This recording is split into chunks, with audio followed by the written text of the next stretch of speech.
बिस्मिल्लाहिर्रहमानिर्रहीम। हर देखने वाले स्टूडेंट को प्रोफेसर काशिफ रबी का सलाम। आज हम एक्सरसाइज 1.2 का आगाज़ करेंगे। एक्सरसाइज 1.2 का जो टॉपिक है वो है कंपोजिशन ऑफ फंक्शंस। तो हमने दो फंक्शंस को कंपोज करना इसमें सीखना है। तो हम आज का लेक्चर स्टार्ट करते हैं, लेकिन लेक्चर शुरू करने से पहले आप लोगों को मेरी वही नसीहत कि अपने रजिस्टर, किताब और कलम साथ रखें ताकि आप प्रॉपर तरीके के साथ मैथमेटिक्स को सीख सकें, और मेरे चैनल को सब्सक्राइब करें, लाइक करें और इसे आगे शेयर करना नहीं भूलिएगा ताकि बाकी लोगों को फ़ायदा हो सके। तो आइए हम आज का लेक्चर स्टार्ट करते हैं। एक्सरसाइज 1.2 का पहला क्वेश्चन है और इस एक्सरसाइज का जो टॉपिक है वो है कंपोजिशन ऑफ फंक्शंस। तो आपने दो फंक्शंस को कंपोज किस तरह करना होता है, let's see. Composition of function, पहले आप इस चीज़ को समझें कि दो फंक्शंस की कंपोजिशन क्या होती है और किस सूरत में पॉसिबल होती है। ये आपके पास एक फंक्शन है f जिसकी डोमेन x है और रेंज y है, जबकि ये g आपके पास एक फंक्शन है जिसकी डोमेन में y है जबकि रेंज में z है। रेंज में z आ जाए आपके पास, यानी पहले फंक्शन की जो डोमेन है वो आपके दूसरे फंक्शन, पहले फंक्शन की जो रेंज है वो आपके दूसरे फंक्शन की डोमेन होगी। तो जब आप इन दोनों को कंपोज करेंगे, when you compose these two functions, तो आपकी जो रेंज है वो क्या हो जाएगी, ये जो y है आपका ये स्किप हो जाएगा x फ्रॉम z। तो पहले की जो डोमेन है इसके कंपोज्ड फंक्शन की डोमेन हो जाएगी और जो दूसरे की रेंज है वो इसके कंपोज्ड फंक्शन की रेंज बन जाएगी हमारे पास। अब हमने इन दो फंक्शंस को कंपोज करना देखना है कि दो फंक्शंस किस तरह कंपोज किए जा सकते हैं। तो इसका जो पहला पार्ट है ए पार्ट, उसमें उसने ये कहा हुआ है फाइंड ए पार्ट f कंपोज्ड। ये जो आपको ज़ीरो छोटा सा ओ नज़र आ रहा है, इसका मतलब ये है कि आपने f को g के साथ कंपोज करना है। तो इस बात का मतलब क्या है कि आपने f को g के साथ किस तरह कंपोज करना है, जिस तरह आपने एक्सरसाइज 1.1 का क्वेश्चन नंबर 1 किया था। तो उसमें आपने वेरिएबल इनपुट कंसीडर किया था। आई थिंक x-1 आपने x की जगह पे रिप्लेस किया था एज ए वेरिएबल इनपुट। तो अब यहाँ पे क्या चेंज है 1.1 के क्वेश्चन नंबर 1 में और 1.2 के क्वेश्चन नंबर 1 में क्या फ़र्क है कि वहाँ पे आपका जस्ट वेरिएबल इनपुट था, यहाँ पे आपका जो इनपुट है एक फंक्शन के लिए, जो इनपुट आपका होगा वो एक दूसरा फंक्शन होगा और उसके ऊपर वो डोमेन और रेंज वाली कंडीशंस मेंशन होगी जो मैंने लेक्चर के स्टार्ट में आप लोगों को बताई है। तो अब आप ये देखें, ये जो f को g के साथ जब आपने कंपोज करना है तो इसका मतलब ये है कि आपने f जो है फंक्शन है उस फंक्शन का आपने ये g फंक्शन इनपुट रख लेना है। ये g फंक्शन आपने इसका इनपुट रख लेना है। तो ये देखें आप, ये g फंक्शन किसके बराबर है, इक्वल f g फंक्शन किसके बराबर है 3/x-1।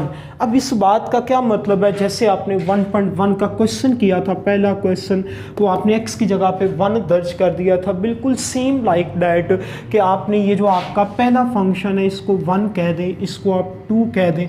तो इस बात का मतलब क्या है कि ये जो आपकी पहली इक्वेशन है, पहला फंक्शन है, इसमें आपने x की जगह पे 3/x-1 दर्ज कर देना।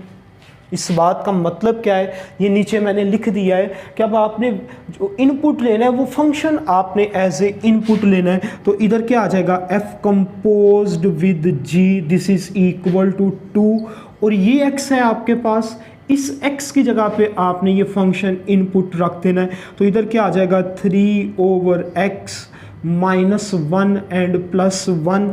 इधर क्या आ जाएगा f कंपोज्ड विद g, ये आपके पास एलसीएम आ गया x-1, ये 2 3 के साथ मल्टीप्लाई हुआ तो 6, ये x-1 एलसीएम वाला इस 1 के साथ मल्टीप्लाई होगा तो x-1 ही आपके पास आ जाएगा। और ये क्या आ जाएगा, f g of x is equal to x plus 5 over x minus 1। ये आपका आंसर आ गया। ये आंसर क्या आया है कि आपने एफ फंक्शन को जी फंक्शन के साथ कंपोज कर दिया है। आपने एफ फंक्शन को जी फंक्शन के साथ कंपोज कर दिया। अब इसका जो सेकंड पार्ट है बी पार्ट में वो ये कह रहा है find, you have to find B part. और बी पार्ट में आपने क्या करना है, जी फंक्शन को एफ फंक्शन में आपने कंपोज कर देना है। जी फंक्शन को आपने एफ फंक्शन में कंपोज कर देना है। तो इस बात का क्या मतलब है कि जो आपका एफ फंक्शन है वो आपका इनपुट है, और ये जो जी फंक्शन है आपका, इस फंक्शन में आपने इसके एक्स की जगह पे ये पूरा फंक्शन आपने दर्ज कर देना है। तो किस तरह लिखेंगे आप, जिस तरह आपने पिछला पार्ट किया बिल्कुल उसी तरह तरीकाकार वो, या सिर्फ नाम चेंज हुए हैं, यानी जी और एफ आपस में रिप्लेस हो गए हैं। अब एफ एक्स किसके बराबर आपको गिवन है, लेफ्ट हैंड साइड पे तो आप इसी तरह चलाएंगे G composed with F of X, तो इधर क्या आ जाएगा 2x + 1। अब आपका ये जी फंक्शन है, तो इस जी फंक्शन में जिधर आपके पास x है उस x की जगह पे आपने क्या दर्ज कर देना है 2x + 1 अपने इस सेकंड फंक्शन में, अपने इस सेकंड फंक्शन में आप ये दर्ज कर देंगे। तो इधर क्या आ जाएगा g composed with f = 3/2x + 1, और इसके बाद क्या लिखा हुआ है गिवन फंक्शन में -1 लिखा हुआ है। ये आपका जो +1 है इस -1 के साथ कट जाएगा, और इधर क्या आ जाएगा g f of x = 3/2x। ये जो आपका सेकंड पार्ट था उसका ये आंसर है, और उसमें आपने क्या किया है कि g फंक्शन को आपने f फंक्शन के साथ कंपोज कर दिया है। ये a पार्ट, ये b पार्ट, इसको देखें आप प्लीज़।